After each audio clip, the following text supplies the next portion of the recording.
Catherine Herrera es politóloga internacionalista, experta en seguridad y defensa del panorama político. Es el análisis que vamos a efectuar ahora. ¿Cómo le va, Catherine? Bienvenida. Muy buenas tardes, muchísimas gracias con la invitación y a toda la audiencia del programa. Gracias a usted. Ha sido un acierto mantener a los ministros del bloque de seguridad, así como a la canciller Gabriela Sommerfeld y lo propio en el Ministerio de Gobierno a José de la Gasca. Pregunto porque se entiende que en la lucha anticriminal hay que mantener la continuidad a fin de que las estrategias aplicadas en los últimos 8 o 10 meses, acuérdese que en el interior estaba Mónica Palencia, y desde que asumió John Reinberg, de alguna forma, pues ha habido una intensificación de las operaciones policiales desde el bloque de seguridad. Sí, bueno, hay que entender que siempre el cargo de un ministro, si bien tiene que ser lo más aproximado con un tema de confianza, también temas de lealtad y de cercanía con el presidente, no se tiene que perder de vista pues el tema de experiencia dentro de la materia o el ministerio donde se vaya a desenvolver experiencia dentro del sector público y entender que, por ejemplo, en temas de seguridad y defensa, tanto el Ministerio del Interior como el Ministerio de Defensa son dos carteras de Estado que emiten y promuevan y generen pues la política pública en estas dos temáticas. Son ellos los que dan los indicadores, los lineamientos, el cómo, no solo el objetivo le da el presidente, pero la estructura de cómo voy a lograr esos objetivos que me indica la máxima autoridad salen de estos dos ministerios.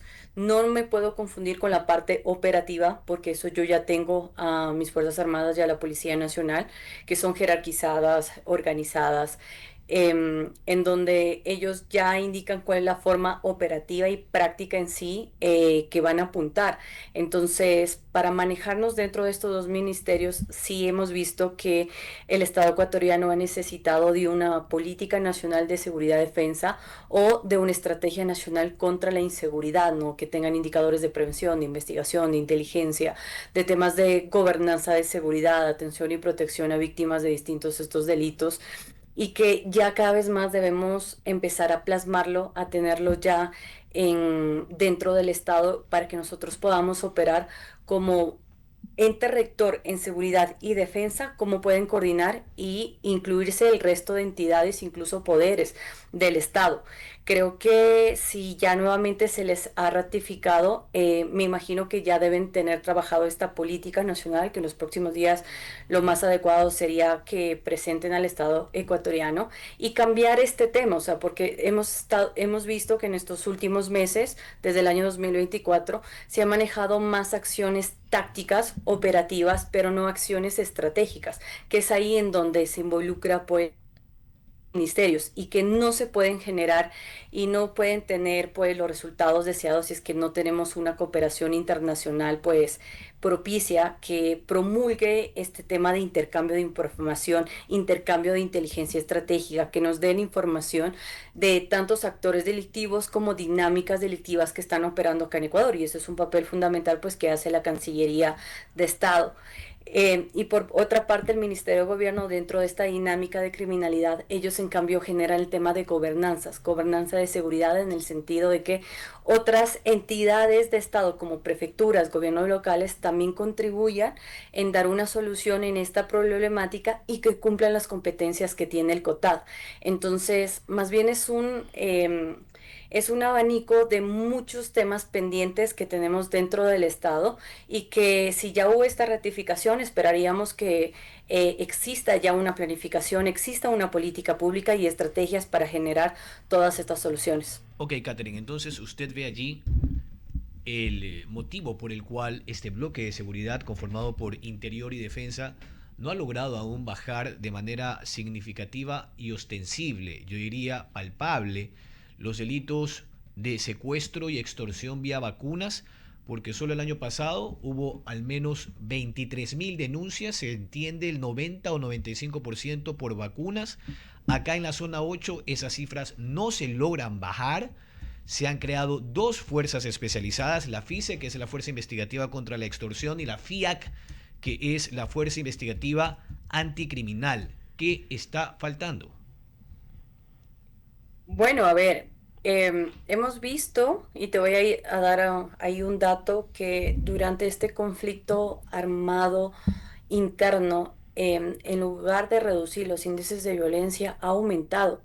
Y esto se debe a que no existe una estrategia o lo que yo llamo identificación del centro de la gravedad para que se pueda dar lineamientos de cómo va a operar cada una de las instituciones de seguridad, defensa e inteligencia del Estado ecuatoriano. Lo que hemos visto y hemos tenido en este último momento es que son operaciones tácticas en territorio, pero que ni siquiera son operaciones de disuasión o focalizadas.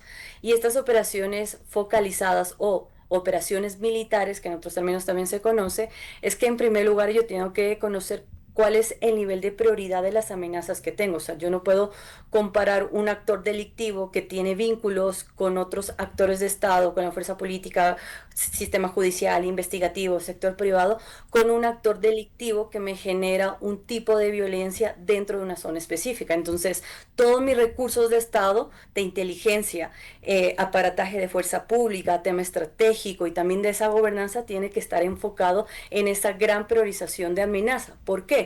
Porque las amenazas que atacan directamente al ciudadano ya tienen soluciones más estructurales, estratégicas, en donde involucra desde la parte de inversión económica, el tema de inversión para empleo, educación, etcétera. Entonces, hemos tenido incluso que estos operativos han causado un tema de desplazamiento, o sea, quizás una pausa temporal en temas de homicidios o muertes violentas donde se haya actuado el bloque de seguridad, pero después de un tiempo esto te genera que esa dinámica delictiva sea trasladada a otro punto, que esos actores delictivos operen en otras zonas y que una vez que ya hayan operado y tomado el control en esas nuevas zonas, regresen con más fuerza a las zonas en donde estaban actuando. Entonces tenemos como distractores y lo que se ha logrado es que estas estructuras criminales pues se conviertan hoy por hoy en regularizadores de la violencia. ¿Qué quiero decir con esto? ¿Dónde quiero que el Estado actúe o esté con su fuerza pública para que a mí me deje tratar mi dinámica delictiva sin ningún inconveniente? Gracias.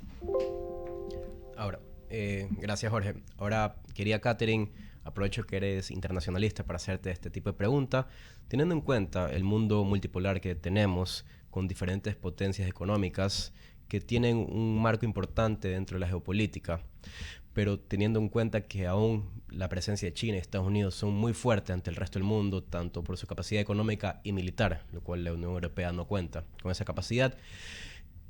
China ha realizado varias inversiones dentro de América del Sur, tanto en Colombia, en Perú, el nuevo puerto que van a abrir en Perú, y Ecuador cuenta con una gran relación con Estados Unidos. ¿Cuál puede ser el posicionamiento tanto geopolítico y comercial de Ecuador dentro del mundo actual? Bueno, o sea, Ecuador tiene que abrirse a esta política proteccionista que estaban manejando algunas potencias mundiales y bueno, lo han estado realizando bastante bien, donde han tenido encuentros con distintos países, con distintos agencias o organismos internacionales, ¿no? Debemos tener una prioridad, sí, de cuál es el país que actualmente nos está aportando y nos conviene tanto en lo económico, en políticas exteriores, en temas de em, cuidar los intereses como nación en temas de inversiones, etcétera, que nos pueda abrir un comercio y hoy por hoy pues podemos indicar que Europa y Estados Unidos pues son socios muy aliados. Nunca va a ser malo que tengamos excelentes relaciones con Estados Unidos, pero también entendiendo que hay otros actores como China que ellos están manejando una política dentro de Latinoamérica muy fuerte, sobre todo en el ámbito de comercial, en el ámbito de inversiones. En este sentido, pues incluso si nosotros generamos inversión, si generamos una apertura de comercio con distintos actores, eso va a contribuir para disminuir diferentes dinámicas y problemáticas que nosotros tenemos hoy por hoy en el Estado ecuatoriano, uno de ellos el tema de seguridad. Me gustaría enfocarme, por ejemplo, como la política exterior de Chile lo está realizando también el mismo Salvador. Imagínense el mismo Salvador en donde tiene un mercado y unas buenas relaciones con distintos países, con distintos poderes mundiales, porque lo que tenemos entendido es que nosotros debemos manejarnos en una política exterior multi actoral, por así mencionarlo, y que si bien esas potencias están manejando una política de protección interna, nosotros nuestros mercados nos tenemos que abrir y ser bastante estratégicos, porque hasta qué punto, y eso lo estoy viendo, o sea, hasta qué punto van a permitir que ciertos países puedan tener esa dinámica con ambos, por ejemplo, con Estados Unidos o con China. Recordemos lo que le pasó a El Salvador recientemente, en donde China pues cortó cierto de las inversiones que le iban a entregar, porque también comenzó a tener una apertura con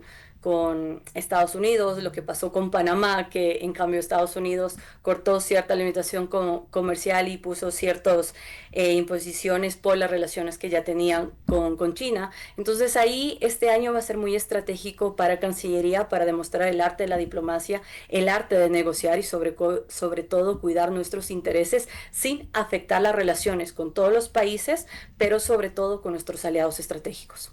Sí, y a su vez, teniendo en cuenta las giras internacionales que ha realizado el presidente Noboa durante su primer periodo de tiempo, tanto en Medio Oriente, Europa, Estados Unidos, ¿cuáles logros tangibles podemos conseguir? Tanto, ¿qué es lo necesario? Tanto esta inversión extranjera que necesitamos, ¿cómo podemos conseguirla teniendo en cuenta la situación que tenemos en el país, tanto de desempleo, tanto de inseguridad? Tangiblemente, ¿cómo podemos ser atractivos hacia un país extranjero que quiera venir a invertir tanto su dinero, una empresa o algún tipo de capital? Bueno, una de las primeras formas que como Ecuador debemos entregar esa confianza es cuando exista un sistema de justicia bastante sólido, un respeto a la Constitución y al resto de normas jurídicas, cuando los países ven muchísimo cuál es el tratamiento y el respeto que tiene el Ejecutivo y cuáles son las relaciones que tienen entre los distintos poderes de Estado, ¿no? Que ellos se sientan confiados en que van a poder invertir y hacer negocios dentro de un país que es democrático y de Estado de Derecho. Yo veo muy positivo estas relaciones que están haciendo porque y los viajes que están manejando porque es la forma más precisa de traer cooperación en puntos claves que necesitamos, intercambio de información. Por ejemplo, a nivel de seguridad nosotros necesitamos fortalecer mucho más lo que es el intercambio de información criminal contra inteligencia y también lo que son casos de investigación. Muchos de los casos que nosotros tenemos, queridos, es que se cae porque otros países llegan a detener a actores delictivos que tienen juicios o sentencias de nuestro país, que han cometido delitos en nuestro país, pero que no ni siquiera llegan a entregarnos esa información que sacan una vez que es capturado este actor delictivo. La certeza de la pena es otra de las formas que se asegura, evidentemente, para que exista un tema de inversión dentro del Estado ecuatoriano. Y claro, el ingresar este tema, por ejemplo, temas de inversión, temas de educación, temas de innovación, el tema de inteligencia artificial es algo que los países europeos, pero también ciertos países asiáticos están teniendo de primera línea y es lo que nosotros necesitamos, tanto en el ámbito Sí. educativo, tanto en el ámbito de telecomunicaciones, tanto en el ámbito académico, pero también en la persecución de distintos delitos que te sirve tanto para inteligencia estratégica, seguridad y para el sistema de defensa en sí. Lo importante acá es que me imagino que el señor presidente con su equipo de trabajo ya tiene agendas establecidas en las principales problemáticas que son nuestra seguridad, el tema económico, el tema de crisis energética y también estas economías informales que están naciendo debido a distintos delitos del crimen organizado. ¿Cómo pueden empoderarlo? ¿Qué podemos aportar o qué nos pueden aportar de distintos países? Pues va a ser estratégico. El tema no solo consiste en negociar, sino que eso se llegue a ser realidad, que ya se tenga una hoja de ruta en donde se indique desde cuándo llega el proceso de negociación, cuándo ya vamos a tener esa cooperación y cómo va a ser aplicable acá en el Estado ecuatoriano. Una de las ventajas y resultados que nosotros podemos ver es en el viaje que hizo el señor presidente de Estados Unidos, ya iniciaron con una hoja de ruta y hoy por hoy, por ejemplo, los presidentes de la Cámara de Comercio y de Industria, los empresarios ya están teniendo reuniones directas para ver cuáles van a ser esos incentivos y esas inversiones que va a hacer empresarios norteamericanos dentro del país. Así es, Catherine, como usted menciona, es muy importante todas estas dificultades que atraviesa el país, por lo que es necesario esta unión latinoamericana de los países hermanos, porque todos estos conflictos nos agrede tanto al uno como al otro. Tenemos muchos problemas parecidos y la intención es crear en conjunto soluciones para todos. Ahora, finalmente, querido Alberto, última pregunta. Gusto saludarla. ¿Cómo le va? ¿Cómo está, Alberto? Un gustazo enorme siempre. Oiga, definitivamente, ¿no? Echando la mirada afuera, vamos dando pasos en firme, ¿no? Pero cuando volvemos la mirada acá, ¿no? Al entorno nacional, hay algo que resulta faltando, ¿no? En esta necesidad de ir recomponiendo el tejido social, de ir mejorando los estándares, los niveles en lo que tiene que ver con la administración pública de los otros niveles de gobierno.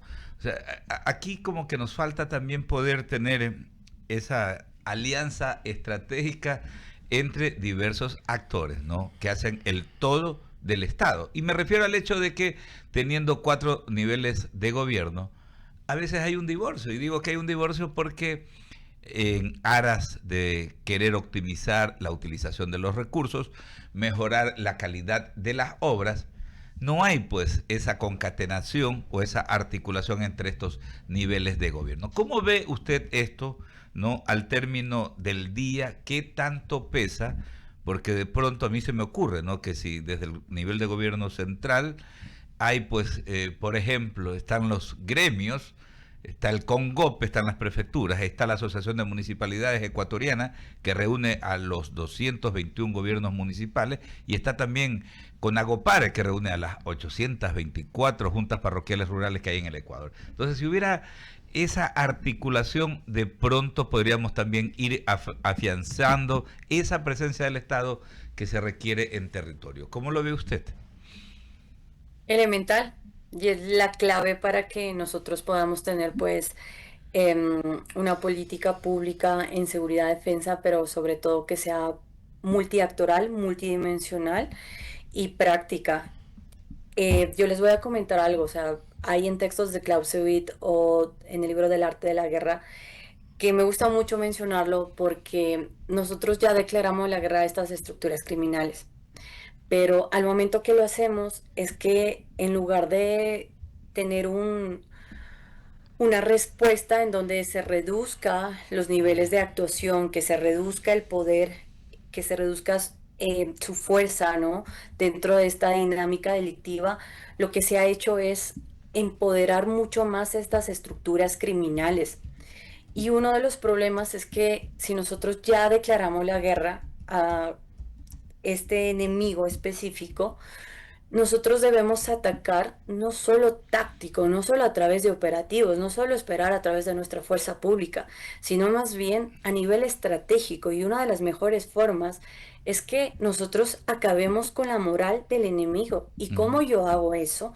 Cuando yo les indico que el Estado es lo suficientemente fuerte, eficiente, eficaz, que es tan justo y equitativo, en donde cumple con todas esas responsabilidades, que no tiene cabida ninguna estructura criminal, ni siquiera para captar, corromper o para generar algún tipo de actividad delictiva sin que eso quede impune. Entonces, estos actores criminales no van a tener oportunidad cuando el Estado tenga una gobernanza de seguridad en todos los niveles y que desde esos niveles se pueda identificar qué prioridades o qué tipo de acciones yo como municipio, como prefectura, como gobierno central, como asamblea, como cooperación nacional y resto de actores que me falta, puedo yo aportar para atender una convivencia pacífica, segura y que cuide los intereses de mi nación. Claro, Y a con eso... esto no quiero decir que, por ejemplo, perdón que le interrumpa, que en zonas donde están altamente delictivas, como Durán, Nueva Prosperina, Los Ríos, El Oro, etcétera, ya vaya de una vez este trabajo de gobernanza de seguridad. No, porque primero yo tengo que limpiar, tomar el control para luego poder instalar otros tipos de servicios que ofrece el Estado. Pero ese es un trabajo de priorizaciones, es un trabajo de sentarse en una mesa, de generar una estrategia y dar responsabilidades a cada uno de los actores del Estado. Claro, coincidimos entonces plenamente. Eso es muy necesario. Ojalá que se apunte a aquello, ¿no? A que haya esa articulación, ¿no? Porque aquí tenemos que unirnos. Esto es de Estado, pero concebido como tal, ¿no? Potente, sociedad civil potente también, enfrentando pues al crimen organizado transnacional. Y así evitamos, ¿no?, lo que decía el general Pablo Dávila la semana anterior, el señor comandante general de la policía, una triste realidad, ¿no?, lo que él expresaba en la Comisión Especializada de Desarrollo Económico, ¿no?, analizando el proyecto urgente que este viernes pues entra ya en primer debate para atacar el músculo financiero de las organizaciones criminales. Decía algo que impacta, ¿no? Ya estos carteles, estas organizaciones criminales ya no necesitan reclutar a los chicos a la fuerza. Los chicos ya buscan a las organizaciones criminales. Y hacia allá debemos de apuntar entonces con todas estas acciones que estamos mencionando. Catherine, muchísimas gracias por este tiempo, por sus conceptos, Gracias por a ustedes, acompañarnos esta tarde. Muchísimas gracias, saludos fraternos. Gracias, es Bueno. Catherine Herrera Aguilar, politóloga, internacionalista, experta en seguridad y defensa, comentando estos temas que son tan importantísimos.